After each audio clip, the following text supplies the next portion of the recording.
Hey everyone, I'm Mike Settele, the founder of Settele Tutoring, and today we're going to talk about a very common SAT weakness, having a poor vocabulary. What do you do if there are a lot of words on the reading section that you don't know?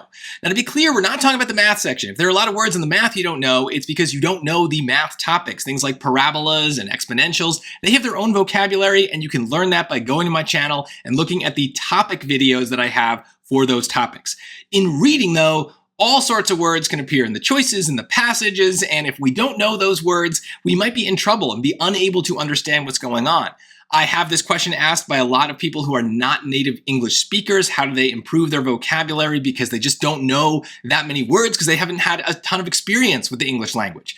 But I also have this problem with a lot of my American students who just don't learn vocabulary in school anymore. When I was in school, we would have a workbook every single year with hundreds of words that we would be forced to memorize, and I'm better for it. So it stinks that schools are not encouraging you to do this anymore, but you can take it into your own hands and start to learn vocabulary words on your own.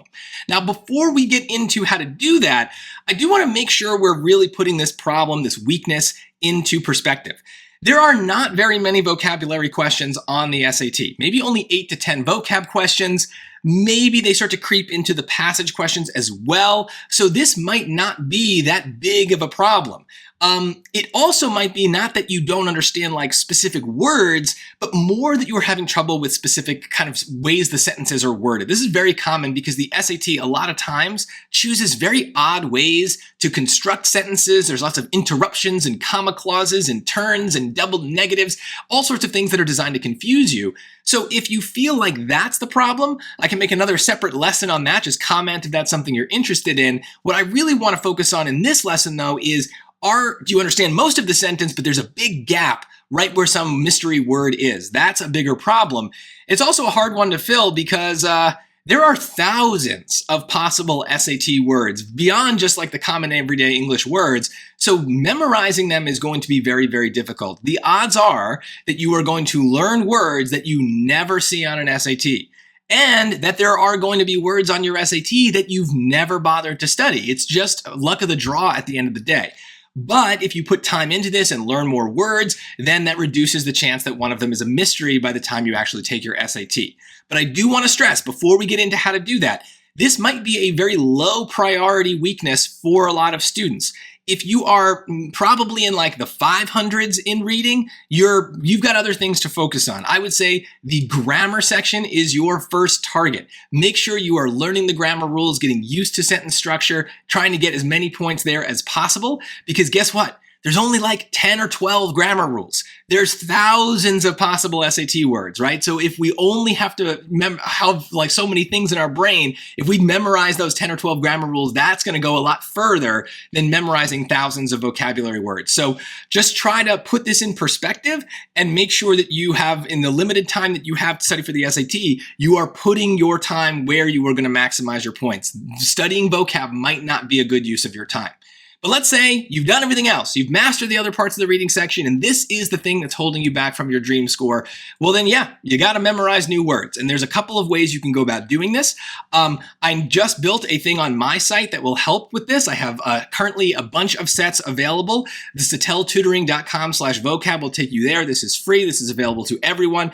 Basically, what's happening here is I've grouped words into little sets of 3 that all tend to have the same definition. So that way, hopefully, they're easy to remember. Some of them you might already know the definitions of, but on my site, you can quiz yourself and start learning those words. I'm going to be adding more and more sets as time goes by. So hopefully we've got thousands to go by the time you take your SAT. But you can also find word lists in other places. You know, just Google it, just go on other maybe YouTube channels, see what you can find. But in general, I would just say, make looking up words a habit. Right? We all have phones, or most of us have phones that we can look up a word whenever we want, as soon as we see it. That is something that I think you really need to start to do anytime you see a word that you don't know. And you have to start by being honest with yourself. I think a lot of people get in a very bad habit of when they see a word they don't know, they kind of ignore it. And they're just like, oh, well, I kind of get what the sentence is saying anyway. I don't need to know this one word to get it. Well, maybe, but now that your goal is to learn more words, you need to be honest when you cannot come up with a succinct definition of a word that you just encountered in a book that you're reading for school, in a homework assignment, in a newspaper article, and something you're watching on TV. look it up right away, try to commit it to memory, but at the very least, you can start to understand maybe some of the connotations with the word, maybe the context in which it's used, all good things to start to store in your memory. And mostly that is just as soon as you start looking for new words, you're going to start noticing them everywhere. So get in the habit of looking up words as you see them. And then when you're actually taking the test, a very important strategy here is don't ignore unknown words in the questions, right? So obviously, if you're taking a practice test, you can't look up the word in the moment, but as you're reviewing the practice test, every single word that you cannot clearly define, you better type it into a dictionary and look it up, because next time it comes up, you don't want to be like, oh, I should have looked it up. Right? That could be 10 points just resting on that one word.